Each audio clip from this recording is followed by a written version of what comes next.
Hello दोस्तों, आप सभी का स्वागत है आपके अपने YouTube चैनल 36 सेकंड बाबा क्लासेस में। मैं हूं धीरज कुमार। आज मैं काफ़ी इंपॉर्टेंट क्वेश्चन लेकर आए हैं। रेलवे में बार बार पूछी जाती है और मैं बिल्कुल स्टेप बाय स्टेप क्वेश्चन को पढ़ते जाएंगे, कोडिंग करते जाएंगे। कोडिंग खत्म हुआ और आपका आंसर आना चाहिए। और हमारे चैनल को जो सब्सक्राइब नहीं किए हैं, सबसे पहले तो सब्सक्राइब कर ले। बगल में जो बेल आइकन का घंटी है उसे बजा लीजिए। लाइक और शेयर करने में न चूकिए। क्वेश्चन है आपके बोर्ड पे, क्वेश्चन पर ध्यान दिया जाए। पहला क्वेश्चन कहता क्या है, एक व्यक्ति के पास 1,00,000 रुपया थे। क्वेश्चन क्या कह रहा है, एक व्यक्ति के पास 1,00,000 रुपया थे। जैसे जैसे क्वेश्चन कह रहा है वैसे कोडिंग करना है। वह उसमें से कुछ धन को 9% वार्षिक दर से, तो इसमें से कहता है कुछ धन 9% वार्षिक दर से तथा शेष धन को 10% वार्षिक दर से साधारण ब्याज पर देता है। शेष धन को कितना परसेंट पर देता है? 10% पर। आप खुद बताओ, 1,00,000 का जब 9% निकालोगे तो 9,000 होगा। हाँ या ना में जवाब दो। 1,00,000 का अगर 10% निकालोगे तो आपका 10,000 होगा। क्लियर हुआ? हाँ या ना में जवाब दीजिए। यदि इसमें से उनकी कुल वार्षिक आय 9400 रुपया हो, तो अगर कुल वार्षिक आय कहता है इसमें से 9400 रुपया हो, तो मिलाने की बात कहता होगा तो इस तरह से मिला दीजिएगा जी। ये जो कुल वार्षिक आय जो दिया गया है 9400, उसको बीच में रखना। क्लियर हुआ? अब क्या करोगे, बड़का में से छोटका को लेस करोगे तो 9400 में से अगर 9,000 को लेस करोगे तो 400 बचेगा। हाँ या ना में जवाब दीजिए। अनुपात में मैं चेंज कर रहे हैं। और 10,000 में से अगर 9400 को लेस कीजिएगा तो 600 बचेगा। खत्म होती है 00 से 00 खत्म, 2 से खत्म होती है 3 बार में, और ये 2 से खत्म होती है 2 बार में। लेकिन कुल आपका कितना लाख रुपया? 1,00,000 रुपया। जब RHS हमको कुल 1,00,000 रुपया है तो LHS भी कुल करना पड़ेगा। जोड़ दोगे, कुल है बराबर कुल है, तो कुल है 3 और 2 कितना 5, लेकिन कुल है 1,00,000। तो कुल है बराबर कुल है, खत्म होता है 20 पंचे 100, उस पर 3 0। ये जो आया किसके लिए आया? प्रत्येक के लिए आया। और हमको पूछता क्या चीज़ है वो ध्यान दीजिए। पूछता है 10% के दर पर उसने कितना धन उधार लिया। तो 10% के सामने कौन नजर आ रहे हैं? 2। अब 2 को अगर 20,000 से गुना करोगे तो कितना हज़ार हो जाएंगे? 40,000। तो आपका आंसर क्या आ जाएंगे? 40,000 आपका आंसर आ जाएंगे। उसके बाद अगर 9% के बारे में पूछता तो इसको किससे गुना कर देते? 20,000 को 3 से गुना करते तो 20 दिया 60,000। तो अगर 9% के बारे में पूछता है 60,000 आंसर आते हैं। अगर 10% के बारे में पूछ रहे हैं तो आंसर क्या आ जाएंगे? 40,000। समझ में आया?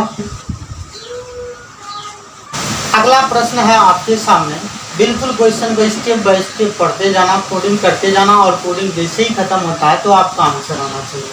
मैं देखते हैं, एक व्यक्ति के खर्च और बचत का अनुपात 26:3 है। कहने का मतलब है एक व्यक्ति होंगे, उनके खर्च के बारे में कहता होगा। खर्च का मतलब होता है एक्सपेंसेस और बचत का मतलब होता है सेविंग। यहाँ तक कोई दिक्कत? तो खर्च और बचत का अनुपात कहता है 26 अनुपात कितना के अनुपात में? 3 के अनुपात में। जिसका मतलब है कि खर्च और बचत जब दोनों को ऐड करोगे तो वो इनकम आ जाएगी। क्लियर हुआ? अगला स्टेप में क्या कहता है, अगर उसकी मासिक आय 14,500 रुपया है। ये जो दिया गया है मासिक आय 14,500 रुपया दिया गया है, मंथली इनकम। इनकम जब आपका 14,500 RHS में है तो LHS में भी आप इनकम करोगे और जोड़ दोगे। इनकम है बराबर इनकम है, तो 26 और 3 कितना 29, कुल है 29 इनकम, लेकिन 29 है 14,500, तो जोड़ दोगे तो 29 का 29 29 25 145, उस पर 2 गो 0। ये जो 500 आया वो किसके लिए आया? प्रत्येक के लिए आया। और हमको पूछता क्या चीज़ है वो ध्यान दीजिए। उसकी मासिक बचत कितनी है? तो बचत के बारे में बात करता है। बचत है आपका कितना? 3। 3 को अगर 500 से गुना करोगे कितना आ जाएंगे? 5 तिया 1500। ये जो आपका आया आंसर आपका किसका आया? बचत का। अगर यही इसमें आपका पूछता खर्च के बारे में, खर्च आपका कितना है? 26। 26 को अगर 500 से गुना करता तो आपका ये क्या आ जाते? खर्च आ जाते। क्लियर हुआ? हाँ या ना में जवाब दीजिए।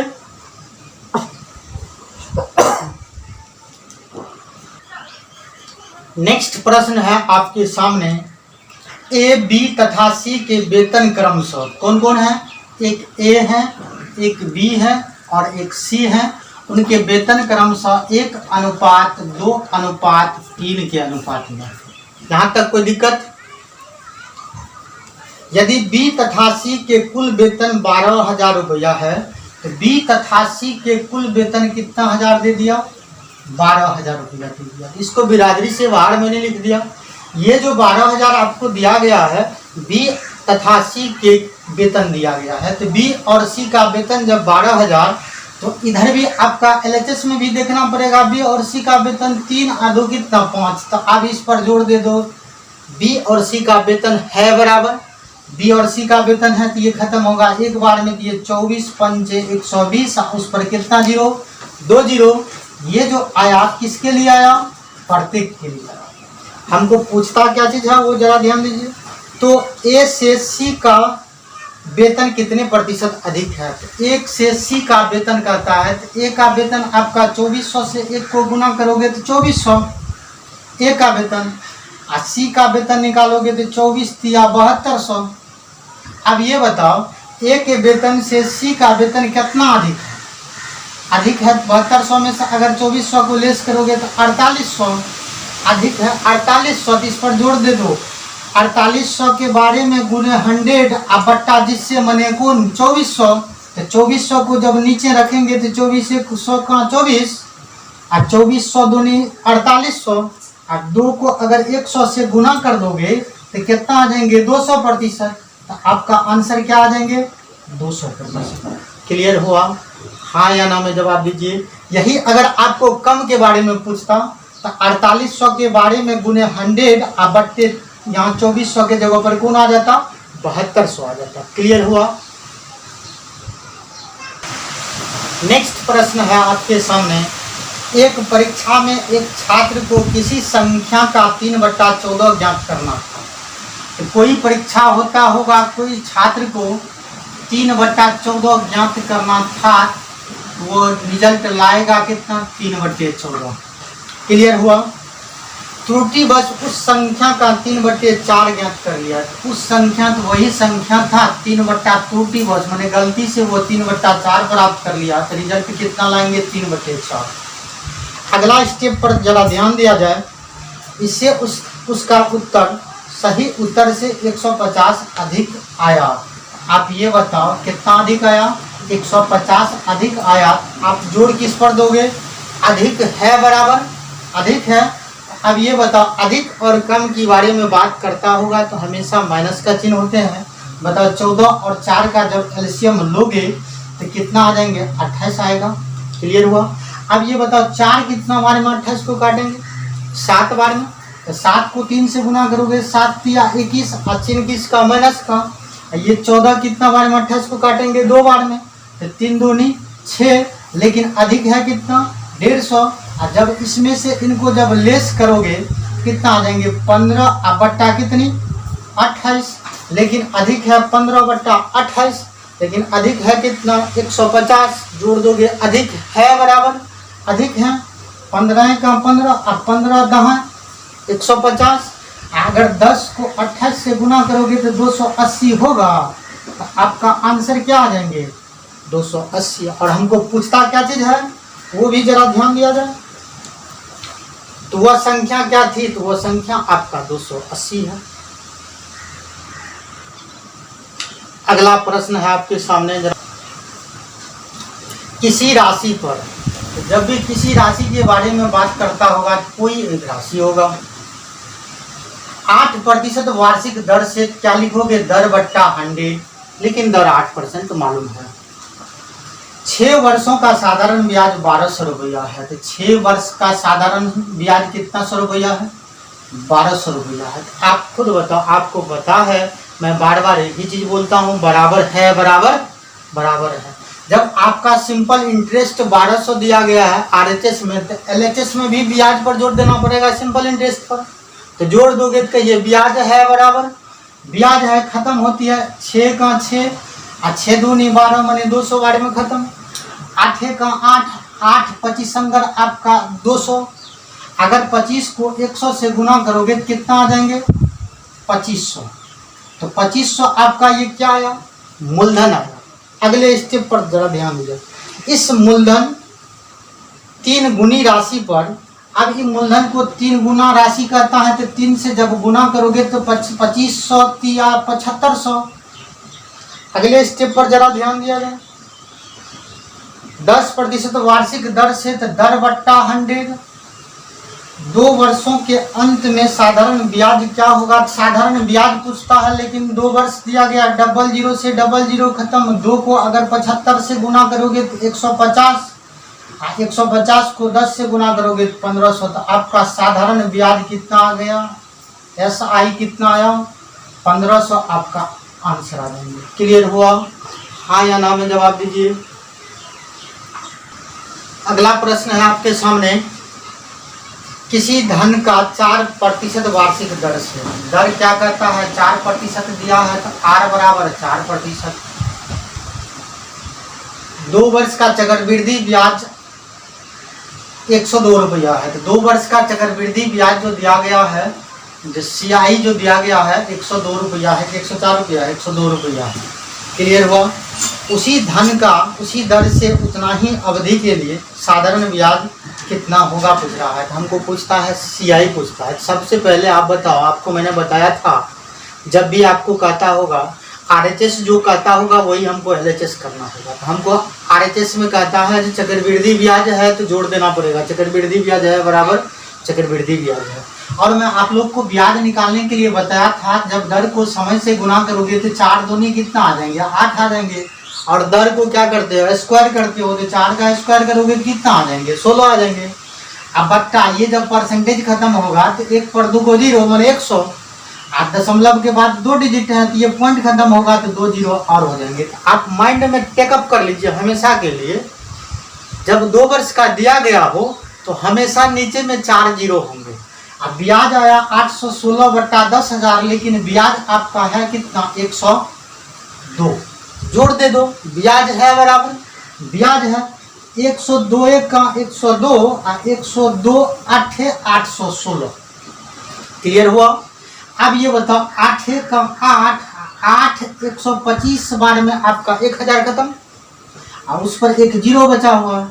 अगर 1250 को 1 से गुना करोगे तो कितना आ जाएंगे 1250। ये जो आया वो क्या आया मूलधन आया 1250 रुपया है। और आपका दर आपको मालूम है 4% यही दर दिया गया है और 2 वर्ष समय दिया गया है।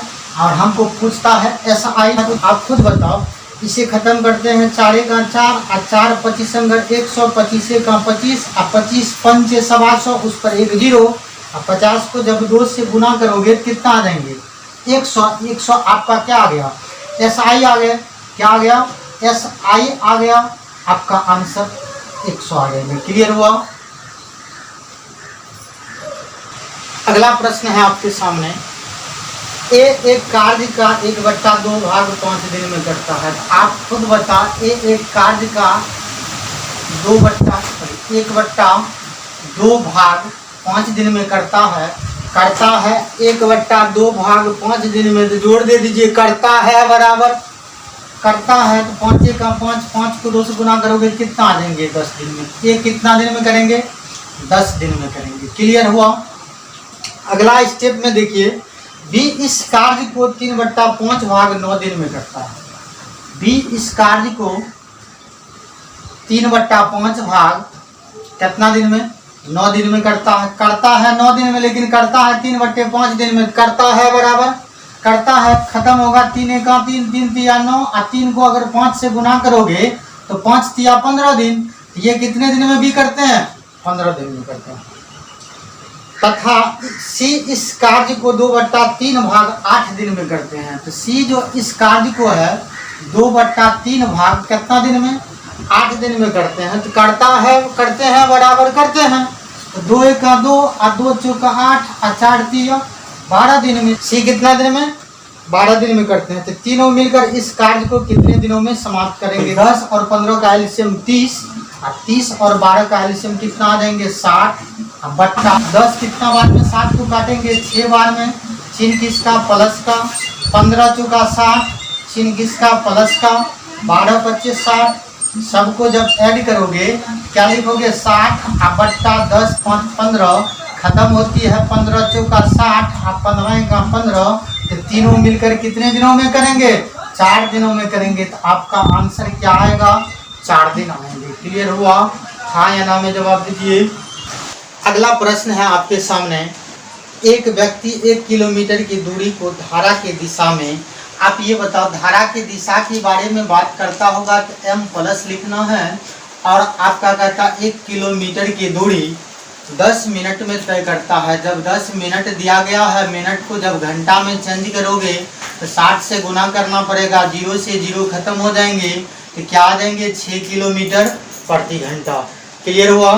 अगले स्टेप में देखिए, तथा धारा के विपरीत दिशा में 30 मिनट में तय करता है। तो धारा के विपरीत दिशा के बारे में बात करता होगा तो m माइनस हो जाएंगे, और दूरी आपका 1 किलोमीटर है, वो दूरी 30 मिनट में तय करता है।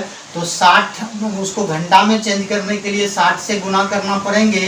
तो बताओ 1 30 का 30 और 30 दूनी 60 बराबर 2 किलोमीटर प्रति घंटा। धारा की गति कितनी है, तो धारा की गति जब भी पूछता होगा तो माइनस होंगे, और शांत जल जब भी पूछता होगा तो प्लस होंगे। तो बताओ गति पूछते हैं तो गति मैंने बताया था c निकालने के लिए कह रहा है, 6 में से अगर 2 को लेस करोगे तो 4 किलोमीटर प्रति घंटा।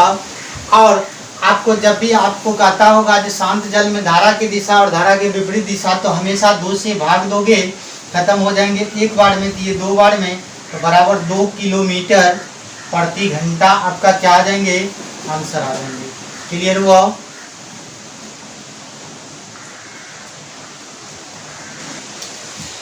अगला प्रश्न है, 3 संख्याओं का योग 102 है। इसको मैं बिरादरी से बाहर लिख लें, 3 संख्याओं का योग कितना दिया है, 102।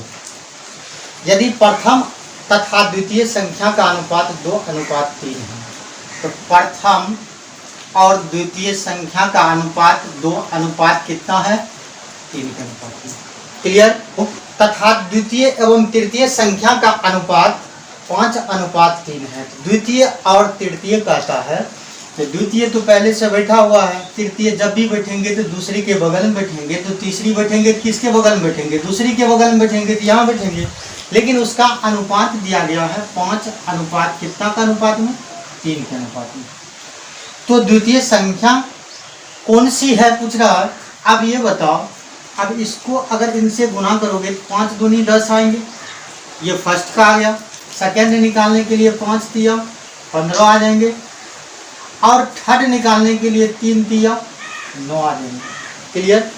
कुल आपका 102 है, लेकिन कुल है 10, आप 15 कितना 25, आप 25 और 9 कितनी 34, कुल है आपका 34, लेकिन कुल है 100 कितना 2। यहाँ पे जोड़ दे दीजिए, कुल है बराबर, कुल है 34 का 34 और 34 तिया 102। ये जो आया 3 किसके लिए आया, प्रत्येक के लिए आया। और हमको पूछता है द्वितीय संख्या कौन सी है, तो द्वितीय के सामने कौन सा है, 15, और 15 का अगर 3 से गुना करोगे तो कितना आ जाएंगे, 15 तिया 45। किसी भी संख्या पूछे, अगर फर्स्ट संख्या पूछेंगे तो 10 तिया 30, तीसरी संख्या पूछेंगे तो 9 तिया 27, लेकिन हमको तो पूछता है दूसरी संख्या, तो आपका आंसर क्या आ जाएंगे, 45। क्लियर।